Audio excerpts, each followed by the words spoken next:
You might not be aware of all the different types of curls and exercises that can be done for biceps. There's a lot. Preacher curls, dumbbell curls, incline curls, machine curls, Bayesian curls, reverse grip, easy bar curls, which you can see a video of me doing right here. There's all different types of curls, even though essentially we can simplify it to you just flexing the freaking elbow. And the reason for all these different variations, rather than keeping it simple, which would be much more easy to understand, for the beginners, there are 3 muscles to the biceps. It's not just one muscle. Without getting all sciencey, there's the short head, part of the bicep attached on the inside of the muscle. There's the long head, which is the part that's attached to the outside of the muscle. And then there's the biceps brachialis, which is a muscle that is attached between your bicep and your tricep. So when you build that muscle, it thickens your arm width, and the separation between your tricep and your bicep peak gets bigger. Now that we know these different muscles, we can use different exercises to understand which part or portion of the muscle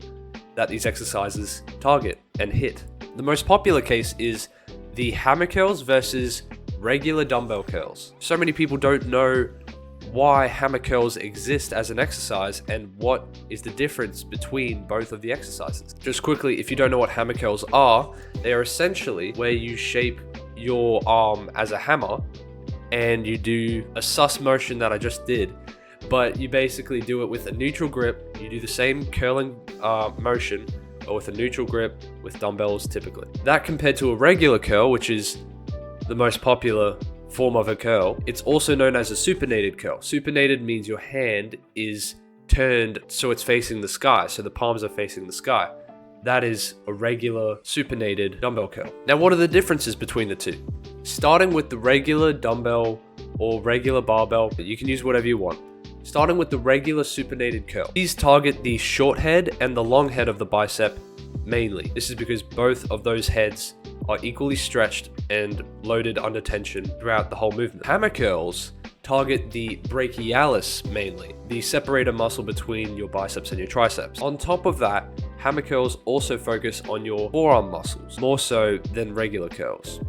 It is true that exercising in the gym, holding and gripping a bunch of heavy weights will indirectly target your forearm muscles and they will grow indirectly. But if you want to put a bit more emphasis on your forearms, the wrist extensors, so what extends your wrist, that was very sus what I just did on camera. Doing a set of hammer curls tests your grip with the wrist extensors and helps grow them much more significantly than regular supinated curls. I'd say that no one variation is better than the other. However, if your biceps are built a certain way, then focusing on one variation more than another could help you with your physique goals. So how do your biceps insert into your arm? Do they have a clear peak and a cutoff, or do they have a large muscle belly that fills over the entire of your upper arm? So if you have a long muscle belly, you'd want to train the peak of your bicep so that you get a bigger bicep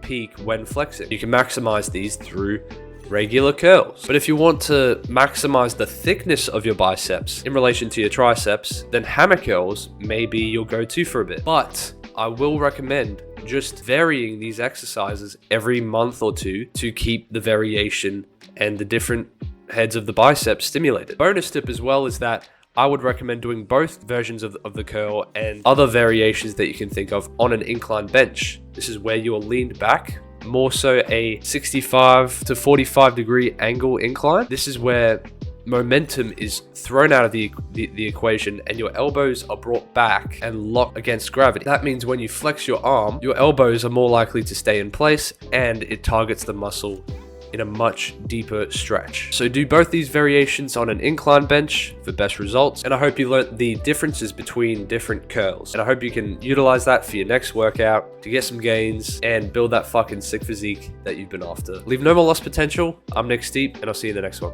Peace.